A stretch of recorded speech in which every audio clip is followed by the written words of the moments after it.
At any rate, we have a very interesting speaker today. She's been with the old Bull pilots in the past. She's a pilot, she's an author, and she has flown all over the world in a variety of airplanes in the wildest of regions, and has some great anecdotes to tell if we give her time, so that's why I thought we'd start a bit early. Many of you recall her when she wrote, she was here before and talked about Pancho Barnes, who's quite an institution in the flying community. And she's written a new book today on a person that I personally am not familiar with, but you see the picture up there. And without further ado, I will introduce her, and hopefully we'll have time for questions. And if you want to know about flying in obscure parts of the world, Barbara's a lady who can tell you some hair-raising tales. So Barbara? Okay. I'm on. I'm hot. Oh.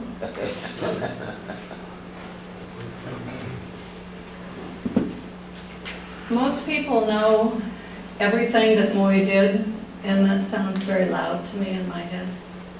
Fine. Is that better? No, you're fine. It's okay. All right. That's right. I met Moye Stevens and his wife in Ensenada when I was doing the book on Pancho Barnes, not knowing what this gentleman had done in his lifetime, and he's a true aviation pioneer. So we're gonna just, before I start, a little bit about the research. I was in contact with Moye's son, who had a lot of information. I did collections at USC, at Princeton, Boeing, the Western Museum of Flight, where else? The Kingman Museum in Kingman, Arizona. It takes a lot of work to do a book like this when most of the people have passed away. When I did Pancho's book, I was able to interview first-person people that she knew in the 20s and 30s, and when I did Moye's book, those people, of course, are gone. So now I had to look for the sons and daughters of the people that were involved. Moye's best friend, Dick Rinaldi, had 3 daughters. Let me tell you how difficult it is to find 3 daughters who have been married and have different names. But after 3 years, I found the daughters and a treasure trove of photos and wonderful objects that really added to the book. The woman, the oldest daughter, was very reticent to have me come to her home until I said to her that the book will not be complete unless I tell your father's history, because they were such good friends and did so many things together. But she finally consented to let me come to her home in Santa Barbara and take copies of some of the photos, and I listened to her stories, and they're absolutely wonderful. So we're going to go through the slides. There's 50 years of aviation history. So if you have questions, if you could ask me afterwards, because I get on a roll, and then if I have to stop, then I forget what I'm doing. So anyway, Moye was born in 1906. He grew up in West Los Angeles. His father's firm was a law firm, and Moye's destiny was to become a lawyer, be part of the family firm. He went to Stanford, and which is the there. This isn't working. His house is in the middle. They were very well-to-do family. Had Moye not gone to the Dominguez Air Meet in 1911 as a young boy, he probably would have become a lawyer. But he was fascinated, along with other people that were there at the time, Jimmy Doolittle, Roscoe Turner, Donald Douglas, Pancho Barnes. This was their inspiration for becoming pilots, the Dominguez Air Meet. Well, that's okay. I'm here. He learned to fly about a mile from his home. Was DeMille Field number 2, the movie director. He had DeMille Field 1 and 2. Chaplin, Sid Chaplin, Charlie Chaplin's brother, also had a field there at the time. And this would be a typical Sunday afternoon at the airfield. And this is where the pilots who would spend their last dime for some gas to go fly, they would make a little money doing hops around the field. Emory Rogers bought Chaplin and DeMille Fields about 1922. And these are the airplanes all lined up to give all those people in the cars hops around the field. And that was a time when we know that there were no regulations. Moye Stevens wrote a autobiography, just about his early days of flying, and it was called Whither the Wild Blue Yonder. And it took me a while to figure that out, but it had to do with what happened to those good old days when we could just buzz whoever we wanted and fly straight down Wilshire Boulevard and scare the you-know-what out of the people in the cars. His mentor was Leo Nomis. Leo Nomis did a lot of directing and flying in the early aviation movies. Leo liked to drink. A lot of the pilots at that point in time used to drink. And he would like to see how close he could come flying over his hangar, kicking it around and landing in front of the hangar. But usually it didn't come out so well. Here he is, he's sitting on the, I'm not sure what kind of automobile that is, but doing some filming for one of probably Howard Hawks' films. Eddie Belinde, who went on to have a very illustrious career with TWA, was Moye's instructor. Moye went to the field. His father said, I'm not going to pay for your flying lessons. So Moye was so intent on learning to fly that he traded work for flying lessons, but Belinde used to stretch that 15 minutes to about 30 minutes of flight time. And this would have been at Rogers Field, which was about Wilshire and Crescent Boulevard. And this is his permit to go flying, 1924.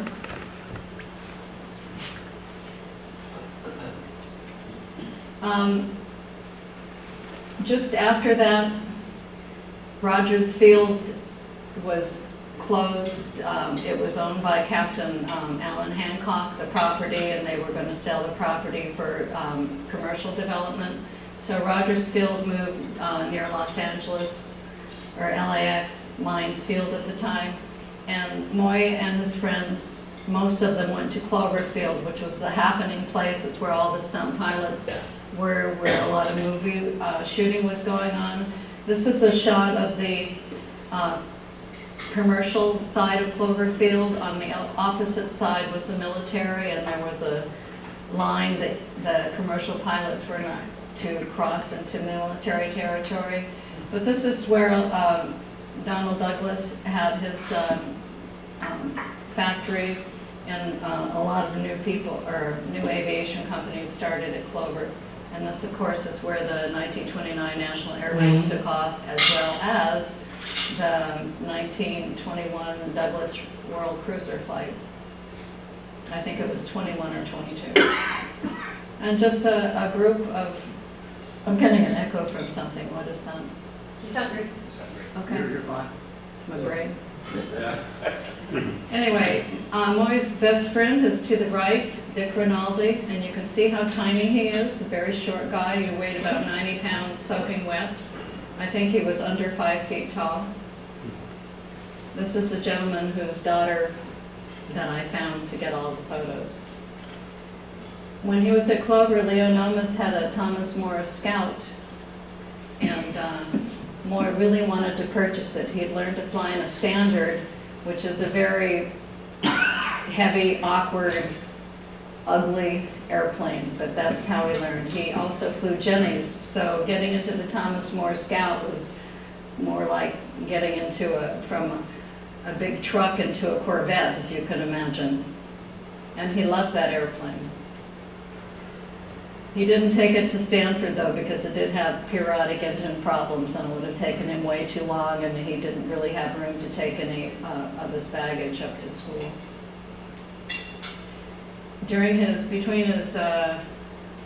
junior and senior year at Stanford, he always came back home to go fly. He got a job flying Captain Allan Hancock, taught him how to fly, and because of that, Allan Hancock established the Hancock School of Aeronautics near Santa Maria. But I was never sure on the research if he loaned Moye the money for the travel there, or if he just had free reign of the airplane, so he was able to use it flying around the country, flying his friends, and he also did some movie flying. And this would be the Travel Air 4000. Pancho also had one of these. And don't you like the flying outfit? I think it's wonderful. This is one of those pictures that showed up after the book was done. I have another picture, I think, down the road with another gentleman with the Argyle socks on. One movie that he did flying in was the Air Circus, and they would, on the ground, have the actor in, and then they would edit in the airplane in the air, so you would think that the actor was actually flying it, but Moye would hop in the Travel Air and off he'd go. And you recognize Wallace Berry. Oh, yeah. And you can really see how small Dick Rinaldi is. I mean, Wallace Berry was a very tall man, but Dick was so short that when he did the doubling in the movie, he could actually be in the airplane with the actor. He cut little holes in the side of the fuselage so he could see out, and he would be underneath flying along. Just a side note, Dick Rinaldi did a lot of drinking as well, and Earhart's airplane was stuck in Wichita. She'd got weathered in, and she took a commercial flight out to the West Coast, and she asked Dick, could he ferry her airplane out to California for her? And he said, sure, I can do that for you, Amelia. And she, knowing that he did drink, she said, you know, I don't want you to have one drop on this flight. And he says, no way, this is a whole quart job. A whole quart, yes. Another fellow too, that was a good friend of Pancho's, he was telling me he used to fly Pancho's Travel Air mystery ship, take it around the patch just to get the oil circulating in the engine. He says, yeah, me and Jack, we used to go up and fly it around. I'm thinking, you know, there's only one seat. Who is Jack? Jack Daniels. One thing about doing research is I meet some wonderful people that have some funny stories. This is just another shot of that. That's Arthur Lake. He was one of the stars in this movie. Allan Hancock bought this Buell Senior Air Sedan, and because of Moye's experience flying this airplane, he was able to get a job flying the Ford Trimotors. And he had ferried this back to the Midwest to have some work done on it. Not a very attractive airplane. Moye is in his first semester of law school at Stanford. Eddie Belinde, his flight instructor, called him, who was now working for Maddox Airlines. And Eddie said, we really need somebody to fly as captain for Maddox because there's this new airline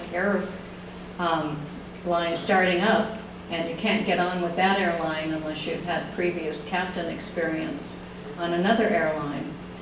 So Moye was torn between finishing and going to law school to join the law firm, thinking, oh, being a captain on the airline, and he would make more money in a week than he would make as a lawyer starting out in his dad's firm.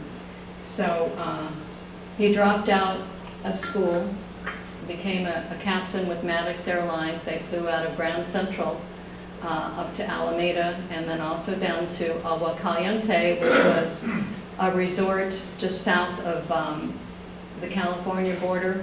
It would have been a little bit north of Tijuana. And it was a massive complex horse wagering or horse racing took place there, because at that time prohibition was in effect in California, as well as wagering at the horse track was outlawed, so everybody went south of the border. You could go there and see John Wayne, Clark Gable, anybody that was, or everybody that was just popular would have been there. So he had 3 touch and goes And the next day, he was flying passengers in the trimotor. And one was out without the supervisor. The guy said, just take it around. By the end of 1928, Jack Maddox had, I think there's 14 trimotors at Grand Central.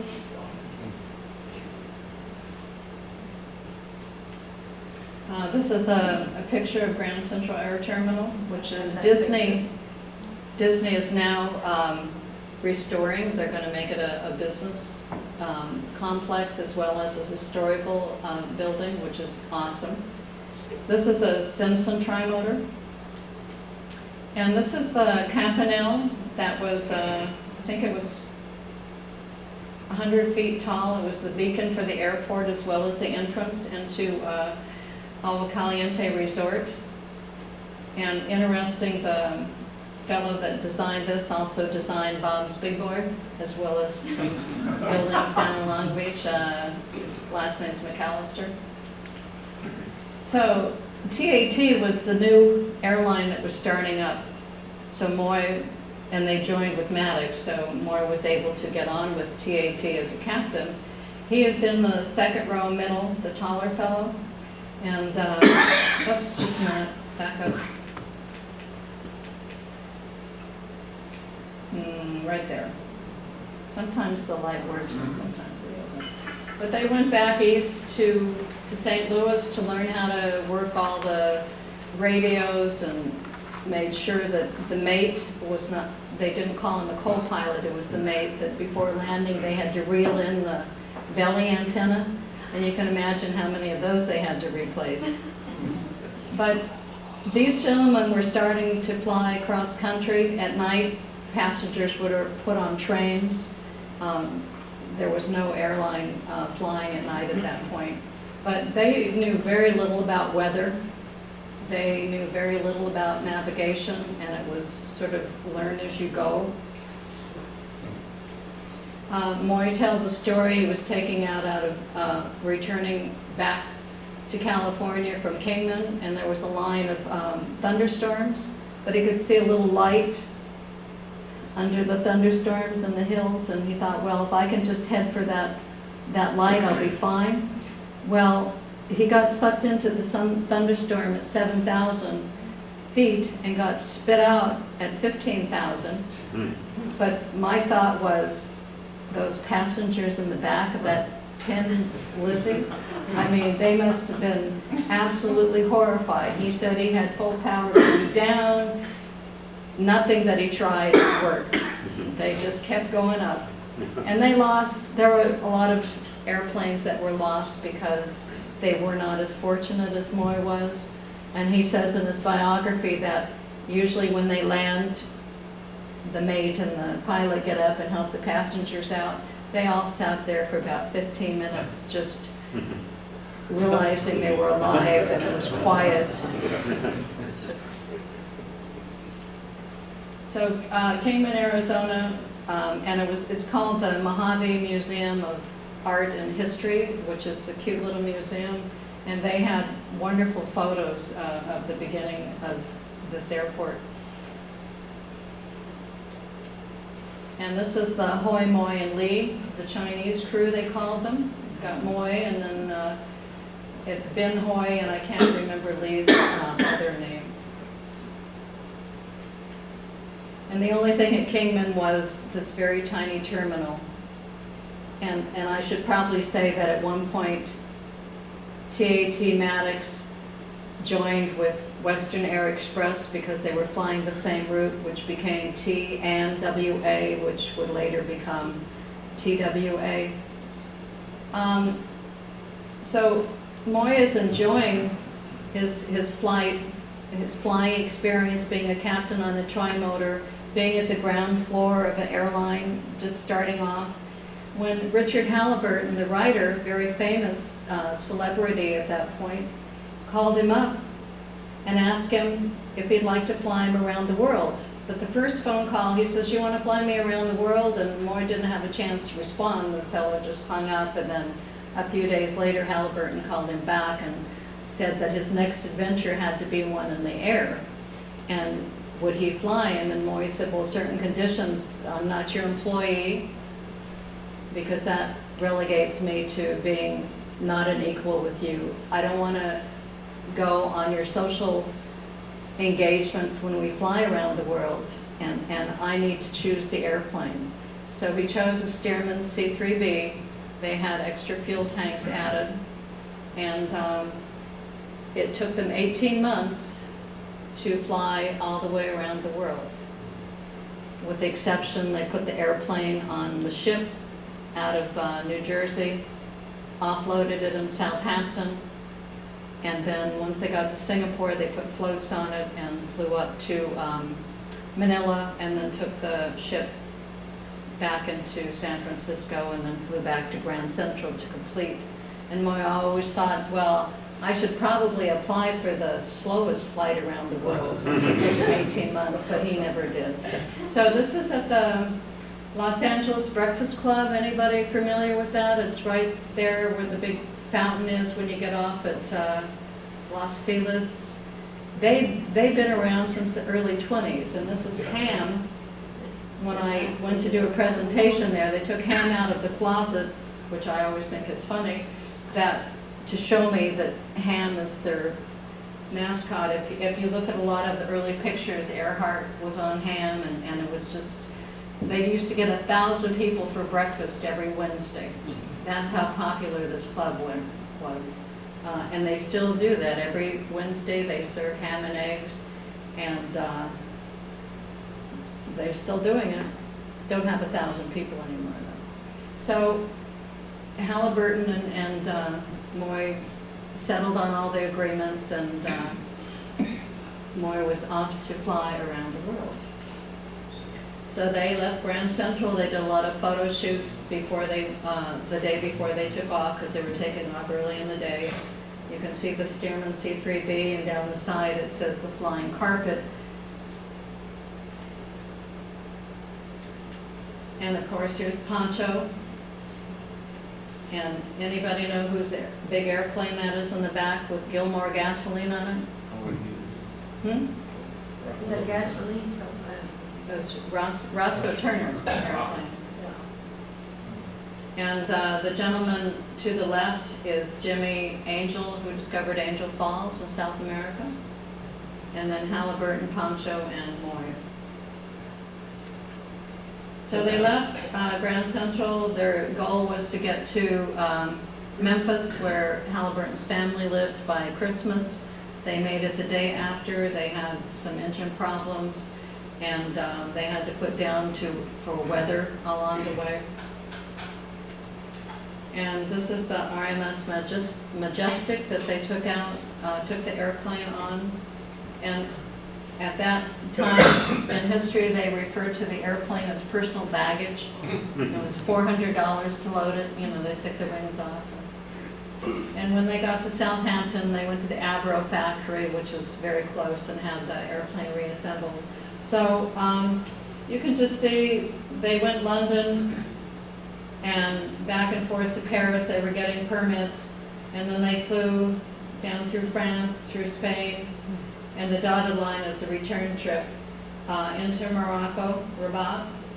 And they were going to fly in this direction, but there was quite a bit of fighting going on between the Berbers and the French at the time. And if they'd flown straight over, they would have been shot at, and that really wasn't something they wanted to have happen. So they had to deviate to Iran to the north, which added several hundred miles, and then fly down to Timbuktu. And before we get to Timbuktu, there's this exotic myth about Timbuktu, and it has to do with gold. Timbuktu was known as the El Dorado of Africa back in the 1500s. They used to have huge camel caravans that would come across the north of Africa, go to Timbuktu, pick up gold, pick up salt, and everyone thought that Timbuktu had gold, but it was actually coming from West Africa up the Niger River to Timbuktu. So Timbuktu was not the glorious place that it was cut out to be. So that's from Kalumbashar, which is the last big oasis, down to here, was 1,600 miles of desert. And this is Kalumbashar waiting. They had to wait, I think, 2 to 3 weeks before they were given permits to take off. Without the help of Shell Oil Company, their trip would not have been successful, because Shell had fuel dumps along the way, and I think I have a picture in here that shows you what it looks like. And they did take dress wear with them, tuxedos. They made room for those because everywhere that they stopped, they were given a huge welcome by the dignitaries, politicians. Everybody wanted to meet the great Halliburton. So 1,600 miles. I don't know if any of you have ever been through the Sahara, but it's pretty desolate. Which route did you take? Algiers down to Tomorrow's. Oh, we need to talk. Through Insula, El Balea? Yeah, Oh, right. So their route is west of that route. Okay. Don't forget to talk to me about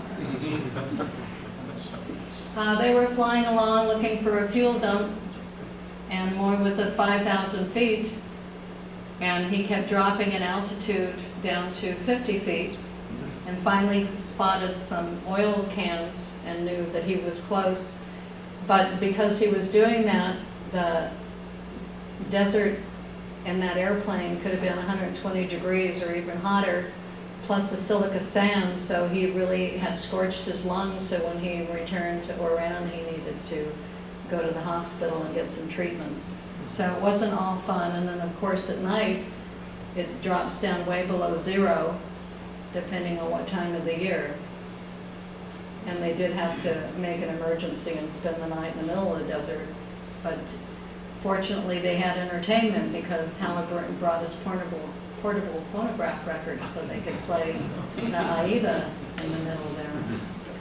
Oh, but yes, there was a book written called The Air Journey by William Seabrook, which is about the same time, but this shows you a picture of one of the pumps. And it wouldn't be uncommon for it to be covered up quite a bit because of sandstorms. You know, they just kept building up and building up. This is Timbuktu. When they came in to land, they were met with this huge black cloud, and they couldn't understand what it was, but it was all the storks being disturbed from their roost, what do you call it, roost, is that right? And the tops of the buildings.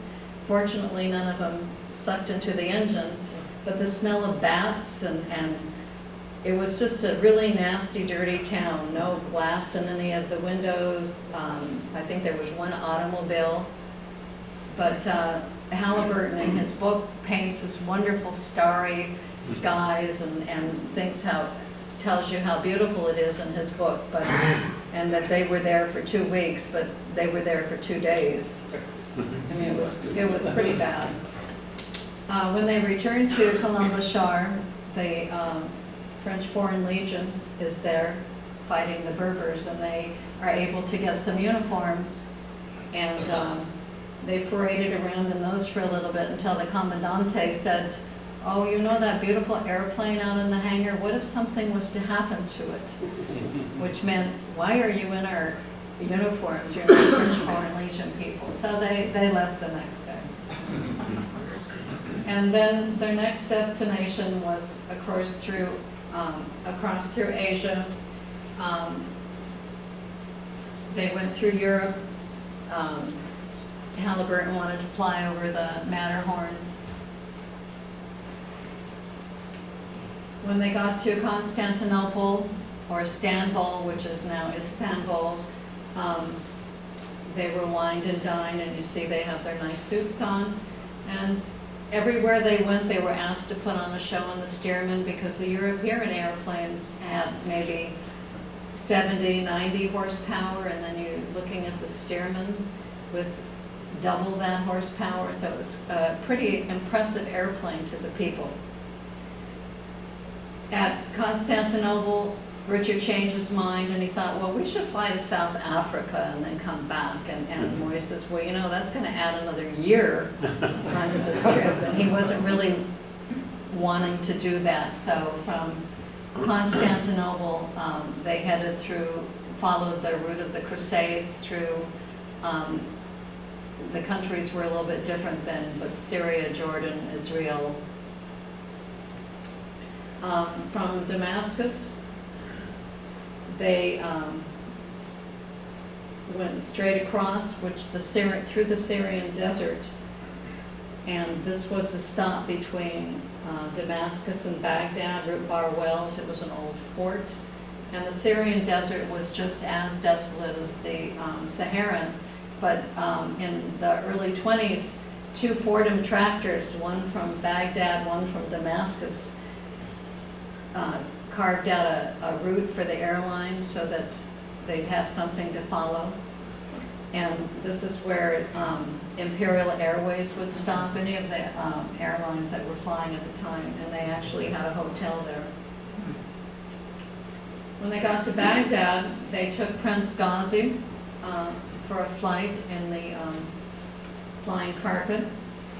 For lunch, they flew south to Samarra, where the Tower of Babel is. You can see it there, the Tower of Babel, where they ate lunch. And had not the military airplanes accompanied them along the way, they would never have had this picture, which is really a fabulous one. When they reached Tehran, which is now Iran, Persia, they took 2 of the princesses for a flight. And they had to go separately because the one was pretty stout. And they had sheepskin coats made because now it's winter. The airplane fabric was sagging a bit on the top wings. So Moye decided he'd go ahead and fly it down to the coast in Bushehr, which is India. And Halliburton was taking a bus so he could go through Shiraz and Persepolis and see the sights, but I think it was also, their personalities were very different, and I think Moye needed a little peace and quiet, and Halliburton needed to do his flamboyant thing, or because it must have been difficult traveling with him.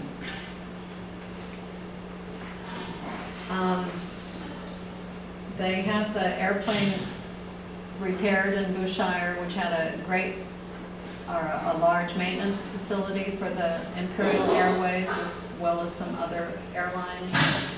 They flew north to Delhi, and from Delhi they rented a photographer in his airplane because Halliburton wanted to get a shot of the flying carpet flying inverted over the Taj Mahal. And just to show you, Halliburton added a little stuff to his book that he said the entire wing gas tank over where he was seating, all the gas emptied into him, or on him, but probably he had a few drops when they flew inverted. So when they're there, they get an invite from the Calcutta Flying Club to come on to Calcutta and join an air show for the Maharaja of Nepal. And they jumped at the opportunity because they hadn't been able to get a permit to fly into Nepal, which they needed in order to fly and see the Matterhorn, or the Mount Everest. And to show you Halliburton's ignorance, he thought that the Stearman could fly over the Matterhorn, or I keep doing that, Mount Everest. But that wasn't going to happen because we got an extra few miles to go to get to the top. And he also met Ellie Beinhorn, the German aviatrix, when he was in Bushehr, and they would fly along together. I think I have some pictures coming up. Yes, this is the Stearman. They had hired some little guys to come and shine it up, polish it up really nice, and it really was the Dum Dum Airport in Calcutta. So they put on a fantastic show for the Maharaja. And here's Ellie Beinhorn with the Maharaja. She's right here. And there's the Maharaja. Ellie was, the 30s, Hanna Reich was during the 40s, but Ellie Beinhorn was probably the most celebrated of all the German aviatrixes at that time. And then from the Dum-Dum Airport, they fly, excuse me, I think I need some water. Okay, Kelly. Get excited when it's near the end. At this point, they're flying over nothing but jungles. And Halliburton was scared out of his mind, thinking about going down in the jungle with snakes, and I don't know if they have crocodiles or alligators, but they have a lot of animals that could devour a person. Plus, if the airplane, thank you, did go down, they may never be found.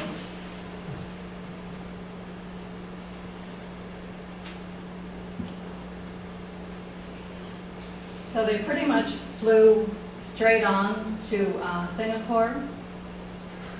And in Singapore, they shipped parts, engine parts and whatnot ahead of them, so that in case they needed parts, they would have them.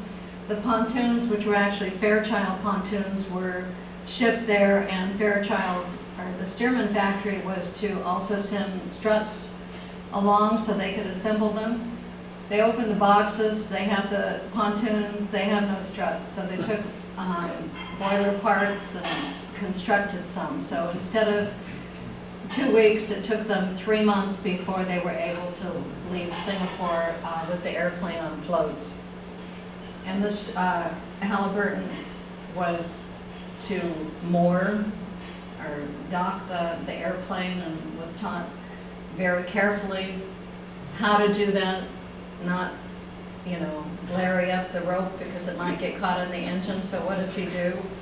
And he came this close from being impaled with the engine because he was doing some flamboyant thing and throwing it up on the wing, and the prop grabbed it, and fortunately Moye figured out what was going on as Halliburton was out there screaming, and was able to stop the engine and salvage the rope before it really ruined the engine.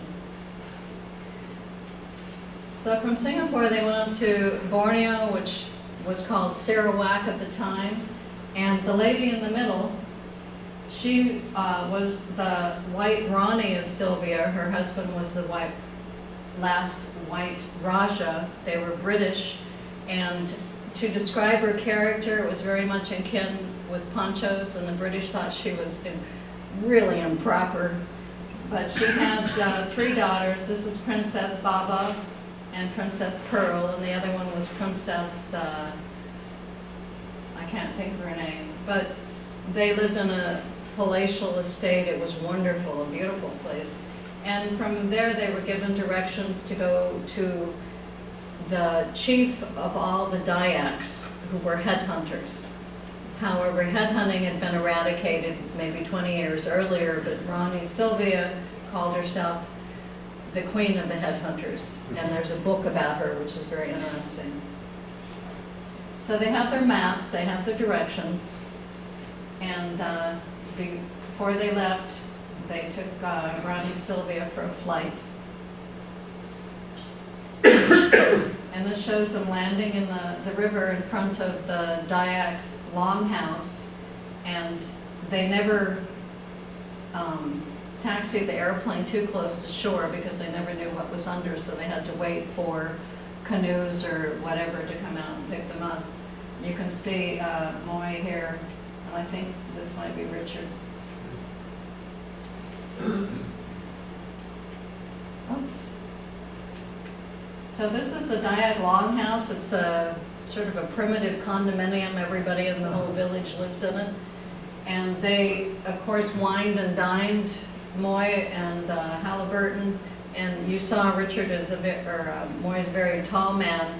On his way back to the section they were staying in, he fell through the thatched floor into the pigsty below, because the Dayaks are not very big people.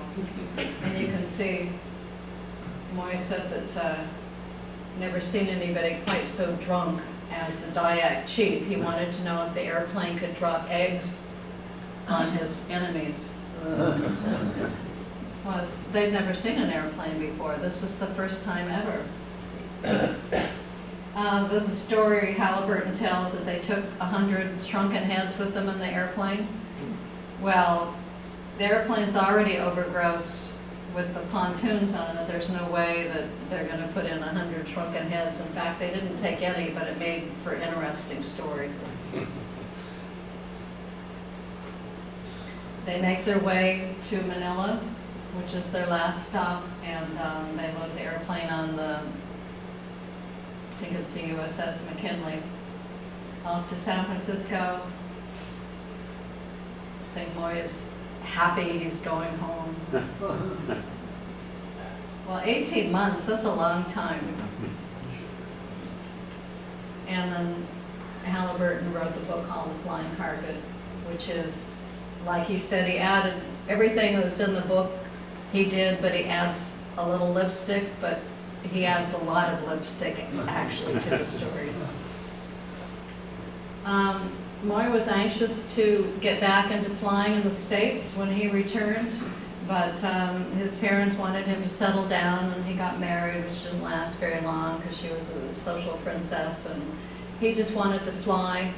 So the next 3 years, he said, were his most unhappy non-flying experience. He worked as a supervisor in one of his father's, I think it was like a glass factory or something. But he did join Sheriff Eugene Bisbal's Aero Squadron, first one in the country. Anybody recognize where this is? And that's Moye. It's not too far from here. It's at the Riverside Mission Inn. It's the Flyers Wall. Okay. And it has many, many wings on it now. But they flew there for lunch, the Aero Squadron. I have to get my time frame. In the 1930s, Lockheed asked Moye to be a promo and sales pilot for the brand new Lockheed Electra in Australia. And so he did do that. This was also used as his honeymoon. He met Ines, who was a wild Italian woman who used to race cars. She was an aerobatic pilot, beautiful woman. And when I interviewed her, and she's in her late 80s, she was still a wild lady. She was just a delightful person. And she had been married to another gentleman who also had flown around the world, Ross Hadley. Same airplane, about the same time. Actually, they just went to Singapore, and then that was as far as they went. See, he's got his Argyle socks on. Yep. Should have a dress for Success Day out at the airport, and everybody wear Argyles and short pants. 1939, Moye and two other gentlemen wanted to start an airplane corporation to build state-of-the-art aircraft.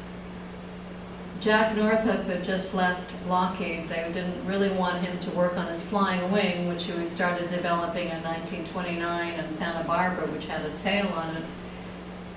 And John Northrop, or Jack Northup, John, said, that's fine. I don't want to do any of the business part. I just want to design my aircraft.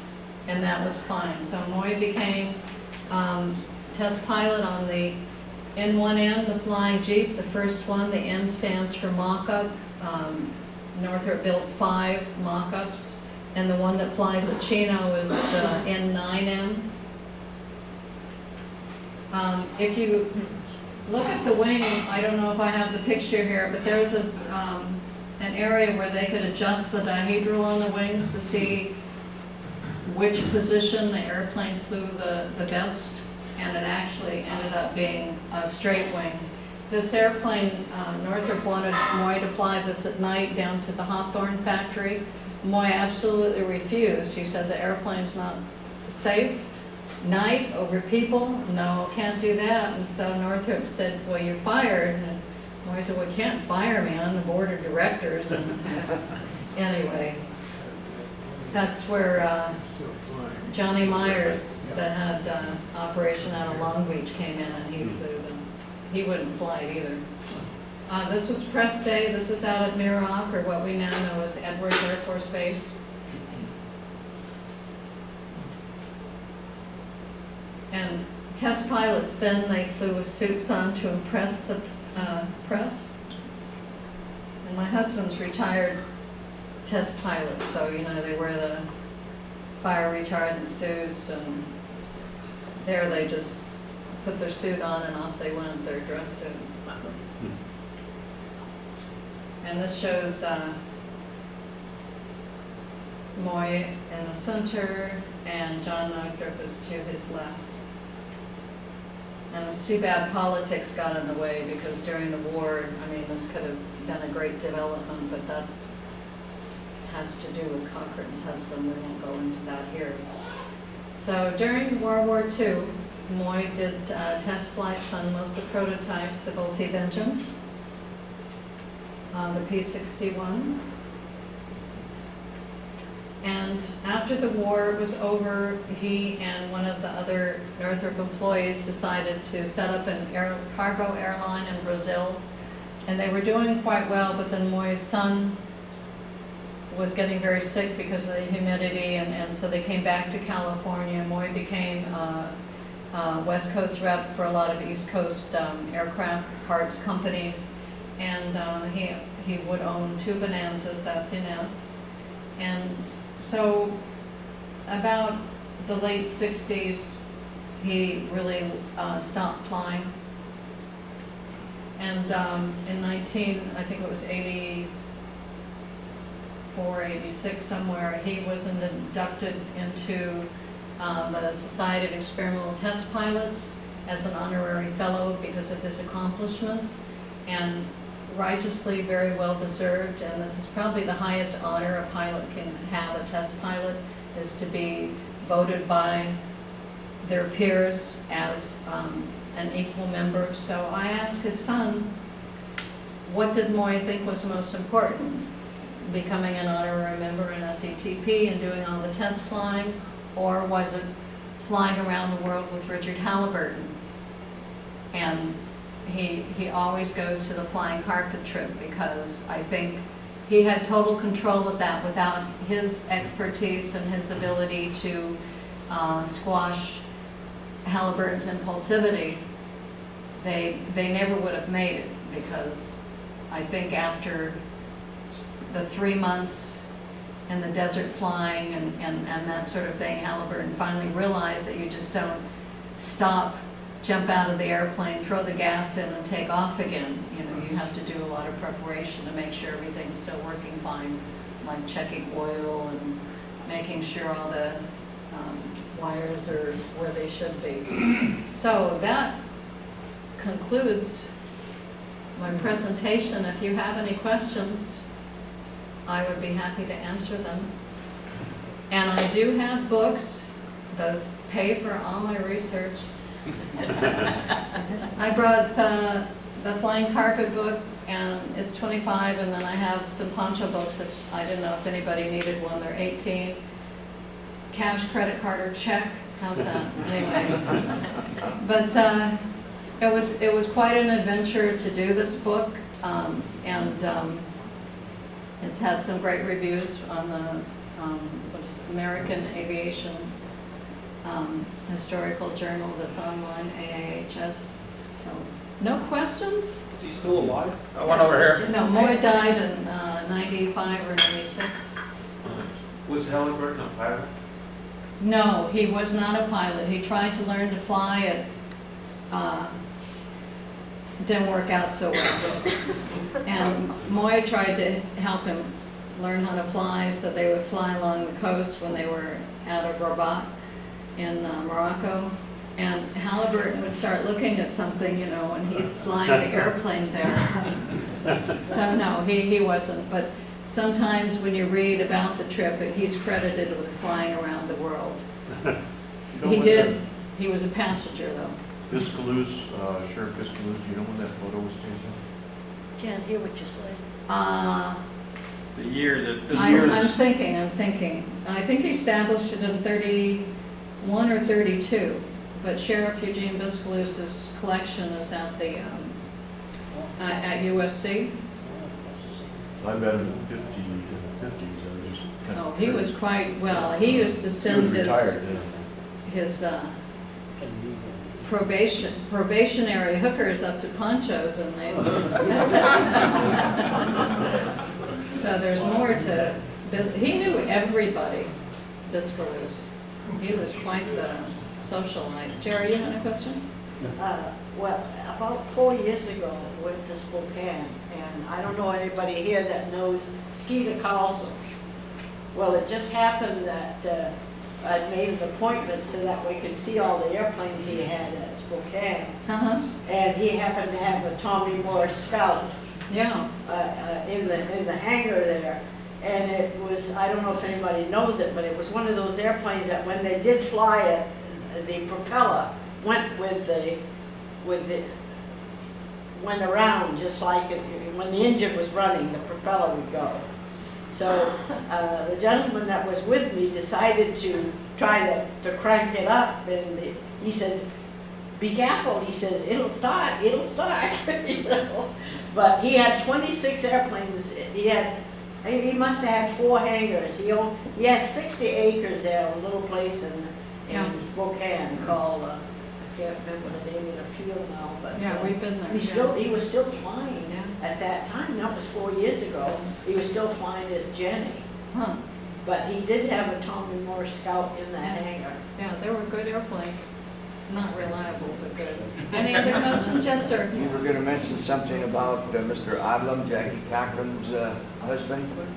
Well, it was Odlum that got into the mix with the Secretary of State. I'm not going to remember these people's name, but because he owned or had part of Consolidated. Was that what it was? I think so. Anyway, there was who was going to get the contract, and there was all this political moves which totally axed Northrop out of the picture. But he was determined that he would pursue his company and his dreams, and obviously he did. He did a good job. Yes, sir. The Breakfast Club, is that being held, it was now called the Beverly Hills Country Club? No, they have their own building there. It's on Los Feliz, you say? Yeah, it's called I think the Hall of Friendship is, but, It's still there. It's still there? yeah, it's still It's there, down because from I the did a fountain. presentation a year ago there on Poncho. Yes, I'm just trying to get the location. How many planes was Moye test pilot for? I think there were 5 in total. Were they predominantly the flying wings? No, it was a Volti, which is P-61 or somebody else. Any other questions? When was that, when we went to Mark's Yes, sir. graduation, where did you stay? First letter, you said he had a certificate to fly. and he Uh-huh. Then would give the certificate back. Belinda gave it to him, his flight instructor. There wasn't a What's the name of it? regulatory committee or No regulations at that point, not till later in the 1920s, and then they started regulating how the airplanes were built. Up until that point, people just accepted the flaws of airplanes, and there were a lot of accidents, a lot of crashes. They didn't understand that stall effect, and just pull the nose up higher and I'll get over those wires, but then they lost lift. Yes. So you just find somebody who knew how to fly, and then they'd say, "Oh, okay, you can fly." That's all. Yeah, some of them had maybe 2-3 hours. Okay. Rinaldi got his license, and they used to call him the boy pilot. And he was a freshman in high school. They both went to Hollywood High. Moye graduated And he kept trying to get Rinaldi to go back to school because school was important. And Rinaldi says, no, I've taken care of it. I told the teachers when they have something worthy to teach me, I'll come back. But, you know, it just goes to show if you have an interest in something and an ability that, you know, he was flying Leonomas and movie people around. He was only 14, 15 years old. And by the way, he did become a test pilot also for Northrop. You didn't need to be an aeronautical engineer to be a test pilot at that point. So you can see why it was important for me to find all this information about Rinaldi, because he was really integral. And, you know, the Mance and that whole group, they go to Hollywood Boulevard and have dinners together and just, oh, and don't forget Pancho was always there. They had a fabulous time. Barbara, we want to thank you. You've been great. If anybody